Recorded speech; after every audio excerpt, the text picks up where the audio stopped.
साधी गवार पण टेस्ट जबरदस्त आहे ह्याची। काळ्या चटणीमुळे ही भाजी एकदम स्पेशल बनते आणि कशी बनवायची ती आपण आता लगेच पाहूया। चला करूया आपण या रेसिपीला आपण आता सुरुवात करूया। नमस्कार, माझ्या चॅनलमध्ये तुमचं सगळ्यांचं स्वागत आहे। आज मी तुम्हाला काळ्या चटणीची गवारीची शेंगाची रेसिपी दाखवणार आहे। आपण गवारची शेंग 2 ते 3 पाण्याने स्वच्छ धुवून घेऊया। ही शेंग 2 ते 3 पाण्याने स्वच्छ धुवून घेतलेली आहे। आता आपल्याला लागणार आहे त्यासाठी साहित्य।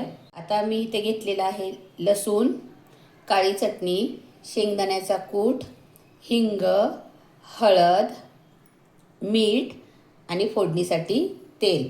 तर चला करूया आपण ही साधी सुधी गवारीची शेंगाची भाजी। आता फोडणीसाठी आपण लसूण आबडधोबड चेचून घेऊया। आता लसूण झालेला आहे। आता आपण फोडणीसाठी गॅस पेटवून घेऊया। त्याच्यावर आपण आता कढई ठेवूया।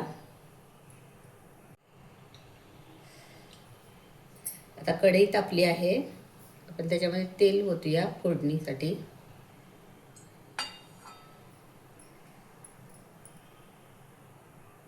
चांगलं नसतंय तेल तापलेलं आहे, आपण त्याच्यामध्ये आता जिरं टाकून घेऊया, मोहरी। तर प्रत्येक भाजीसाठी आपण जिरे आणि मोहरी वापरतच असतो, म्हणून मी इथे दाखवलेलं नाही आहे।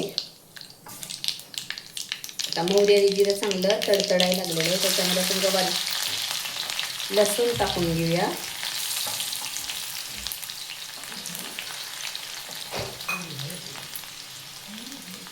आता त्याच्यामध्ये आपण हळद टाकूया, हिंग,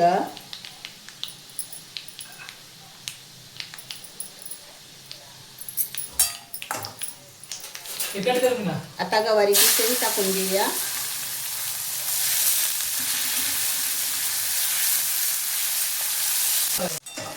गवारची शेंग 2 ते 3 मिनिटं चांगली तेलात होऊया। तेलात कुठलीही भाजी चांगली 2 मिनिटं झाली की भाज्या चवदार लागतात। आता मीठ टाकून घेऊया।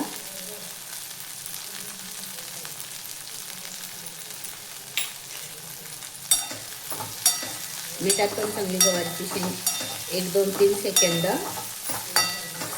होऊन देऊया चांगली।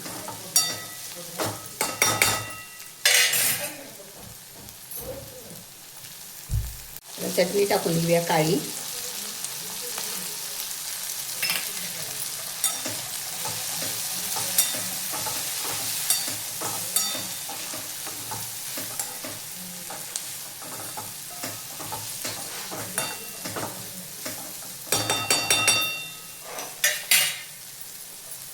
त्यानंतर शेंगदाण्याचा कूट टाकून घेऊया।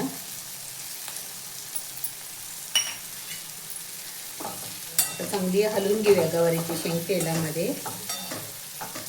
सगळ्या मसाल्यामध्ये गवारीची शेंग चांगली मिक्स करून घेऊया।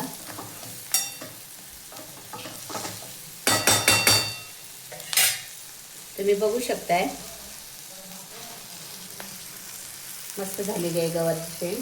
आता शिजण्यासाठी आपल्याला थोडंसं पाणी टाकून घेऊया।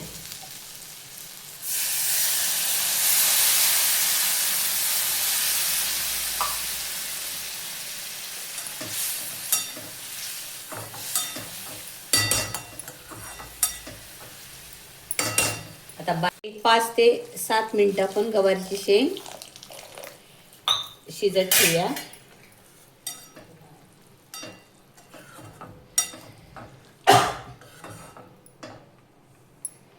शिजण्याकरता जेवढं आपल्याला पुरेसं पाणी आहे तेवढं पाणी टाकायचं आहे। आता आपण गॅस बारीक करूया आणि झाकण ठेवूया।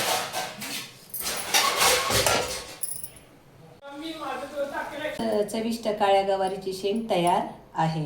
तुम्हाला ही रेसिपी आवडली असेल तर व्हिडिओला नक्की लाईक करा आणि चॅनलला सबस्क्राईब करा आणि बेल आयकॉन नक्की दाबा। अशा सोप्या आणि चविष्ट रेसिपीसाठी धन्यवाद।